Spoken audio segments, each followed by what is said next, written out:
সুপ্রিয় দর্শক বন্ধুরা আসসালামু আলাইকুম। সবাই কেমন আছেন? আশা করছি যে যেখানে আছেন অনেক অনেক ভালো আছেন।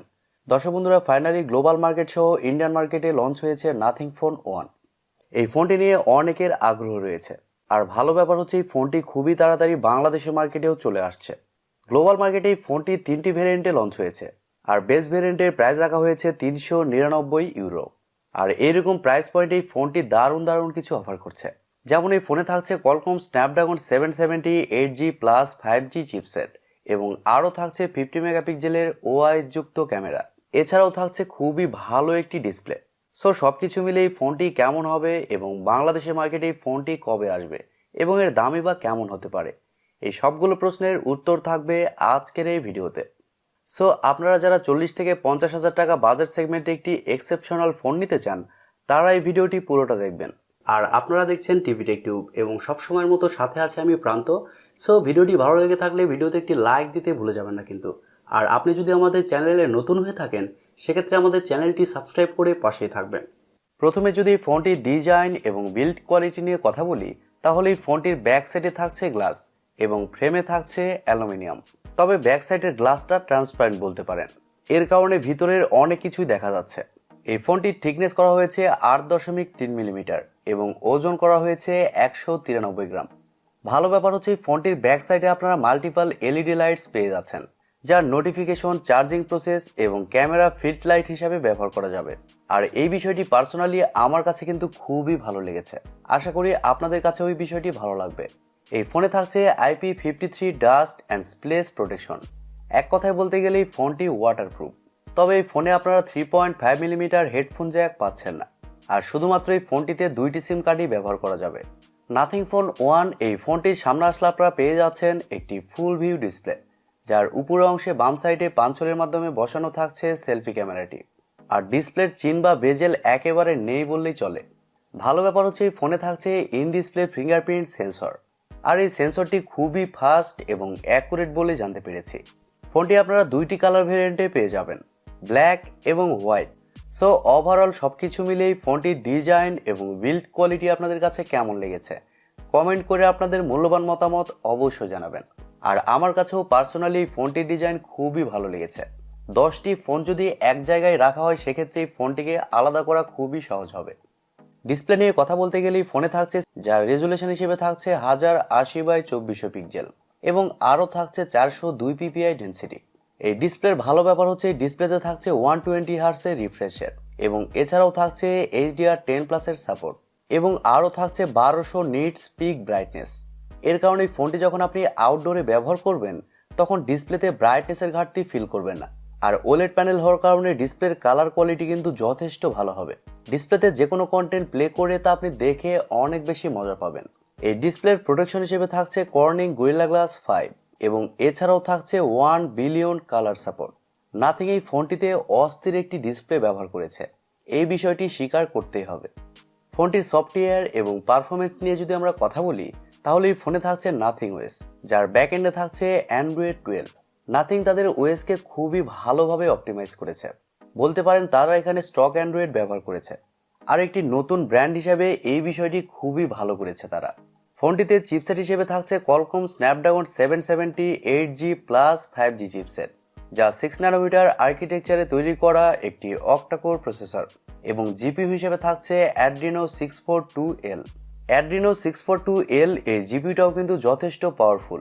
এর কারণে যে কোনো হাই লেভেলের গেমস মিডিয়াম টু হাই সেটিংসে আপনারা ইজিলি খেলতে পারবেন। গেমস খেলার সময় কোনো ধরনের ল্যাগ বা ফ্রেম ড্রপ লক্ষ্য করবেন না, আর মাল্টিটাস্কিং সহ ভিডিও এডিটিং এর মতো কাজগুলোও খুব সহজেই করতে পারবেন। ভালো ব্যাপার হচ্ছে এই ফোনটিতে আপনারা 4 বছরের সিকিউরিটি আপডেট পেয়ে যাবেন। ফোনটি 3টি ভেরিয়েন্টে লঞ্চ হয়েছে, 8GB র্যাম 128GB রম এবং 8GB র্যাম 256GB রম। আর সবশেষে থাকছে 12GB র্যাম 256GB রম, যার স্টোরেজ টাইপ হিসেবে থাকছে UFS 3.1 এবং র্যাম টাইপ হিসেবে থাকছে LPDDR5X। তার মানে বুঝতেই পারছেন এই ফোনটির রিড অ্যান্ড রাইট স্পিডও কিন্তু মারাত্মক হবে। ক্যামেরা সেকশন নিয়ে কথা বলতে গেলে এখানেও থাকছে বিশেষ আকর্ষণ। ফোনটির ব্যাক সাইডে থাকছে শুধুমাত্র 2টি ক্যামেরা। নাথিং এখানে এক্সট্রা কোনো ফালতু সেন্সর ইউজ করেনি, এই জন্য নাথিংকে অসংখ্য ধন্যবাদ। ফোনটিতে মেন সেন্সর হিসেবে থাকছে 50 মেগাপিক্সেলের একটি ওয়াইড সেন্সর, যা f1.9 অ্যাপারচার, আর এটি সনির সেন্সর। Sony IMX766 sensor. আর এই সেন্সরে আপনারা OIS পেয়ে যাচ্ছেন, মানে অপটিক্যাল ইমেজ স্টেবিলাইজেশন। এবং সেকেন্ডে থাকছে 50 মেগাপিক্সেলের একটি আলট্রা ওয়াইড সেন্সর, যা f2.2 অ্যাপারচার। ব্যাক ক্যামেরার ফিচার হিসেবে থাকছে LED ফ্ল্যাশ HDR প্যানোরামা। আর ব্যাক ক্যামেরা দিয়ে আমরা সর্বোচ্চ 4K তে শ্যুট করতে পারছেন এবং 1080p সর্বোচ্চ 60 fps পর্যন্ত শ্যুট করতে পারছেন, যা আসলে অনেক ভালো ব্যাপার। ফোনটিতে সেলফি ক্যামেরা হিসেবে থাকছে শুধুমাত্র 16 মেগাপিক্সেলের একটি সেলফি ক্যামেরা, যা f2.5 অ্যাপারচার। তবে সেলফি ক্যামেরা দিয়ে আপনারা শুধুমাত্র 1080p তে 30 fps এ শ্যুট করতে পারছেন। ফটো কোয়ালিটির কথা বলতে গেলে নাথিং এই ফোনটির সফটওয়্যার অপটিমাইজেশন খুবই ভালোভাবে করেছে, আর এই কারণে তাদের এই ফোনটির ফটো কোয়ালিটিও যথেষ্ট ভালো এসেছে। আপনারা স্ক্রিনে দেখতেই পাচ্ছেন। এবার আসলে আমাদের দেখার পালা, বাংলাদেশের ওয়েদারে এই ফোনটির ফটো কোয়ালিটি এবং ভিডিও কোয়ালিটি কতটা বেটার হয়। ফোনটিতে এছাড়াও থাকছে স্টেরিও স্পিকার সিস্টেম, এর কারণে ফোনটির অডিও কোয়ালিটি দারুণ হবে। আর এছাড়াও থাকছে ওয়াইফাই, ব্লুটুথ, জিপিএস, এনএফসির মতো আরও অনেক ফিচার। এবং ইউএসবিতে থাকছে ইউএসবি টাইপ সি 2.0। ফোনটির ব্যাটারি এবং চার্জার নিয়ে যদি আমরা কথা বলি, তাহলে এই ফোনে থাকছে 4500 mAh এর একটি ব্যাটারি। আর ফোনটিকে চার্জ করার জন্য থাকছে শুধুমাত্র 33 ওয়াটের একটি চার্জার। আর নাথিং বলছে এই ফোনটিকে এই চার্জার দিয়ে 100% চার্জ করতে সময় লাগবে মাত্র 70 মিনিট, মানে 1 ঘন্টা 10 মিনিট। ভালো ব্যাপার হচ্ছে এই ফোনটিতে আপনারা 15 ওয়াটের ওয়্যারলেস চার্জিংয়ের সাপোর্টও পেয়ে যাচ্ছেন এবং 5 ওয়াটের রিভার্স ওয়্যারলেস চার্জিংয়ের সাপোর্টও পেয়ে যাচ্ছেন। 4500 mAh ব্যাটারি থাকলে ওই ফোনটিতে আপনারা একদিনের ব্যাটারি ব্যাকআপ খুব ভালোভাবে পেয়ে যাবেন, যেহেতু এই ফোনটিতে একটি ভালো চিপসেট ব্যবহার করা হয়েছে। সো ব্যাটারি ব্যাকআপের দিকে এই ফোনটি খুবই ভালো হবে। এবারে কথা হচ্ছে এই ফোনটি দেশের বাজারে কবে আসবে এবং এর দামই বা কেমন হবে। দর্শক বন্ধুরা, প্রথমেই বলেছি এই ফোনটি গতকালই বিভিন্ন দেশে লঞ্চ হয়েছে, আর আমরা ধারণা করছি এই ফোনটি 20 থেকে 25 দিনের মধ্যে বাংলাদেশের মার্কেটে আপনারা আনঅফিশিয়ালি পেয়ে যাবেন। আর আনঅফিশিয়ালি ফোনটির বেস ভেরিয়েন্টের প্রাইস হবে 40 থেকে 45 হাজার টাকা। এর চেয়ে কিছুটা কম বেশি কিন্তু হতে পারে।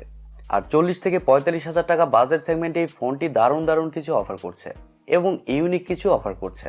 সো আমার মনে হয় আপনারা যদি এরকম প্রাইস পয়েন্টে একটি ভালো ফোন নিতে চান এবং স্টক অ্যান্ড্রয়েডের ফিল নিতে চান, সাথে ইউনিক কিছু চান, তারা এই ফোনটির দিকে অবশ্যই যেতে পারেন। আশা করি নাথিং ফোন 1 এই ফোনটি সম্পর্কে আপনারা বিস্তারিত খুব ভালোভাবে বুঝতে পেরেছেন। প্রিয় দর্শক বন্ধুরা, এই ছিল আজকের ভিডিওটি আপনাদের কাছে কেমন লেগেছে কমেন্ট করে অবশ্যই জানাবেন। আর ভিডিওটি যদি সত্যিই ভালো লেগে থাকে তাহলে TechTube চ্যানেলটি সাবস্ক্রাইব করবেন, ভিডিওতে একটি লাইক দিবেন আর সবসময় আমাদের পরিবারের একজন হয়ে থাকবেন, কারণ আপনাদের সাপোর্ট এবং ভালোবাসা সবসময় প্রয়োজন। সো আজকের মতো এই পর্যন্তই, দেখা হবে পরবর্তী কোনো নতুন ভিডিওতে। ততক্ষণ পর্যন্ত সবাই ভালো থাকবেন, সুস্থ থাকবেন এবং নিজের খেয়াল রাখবেন। টাটা।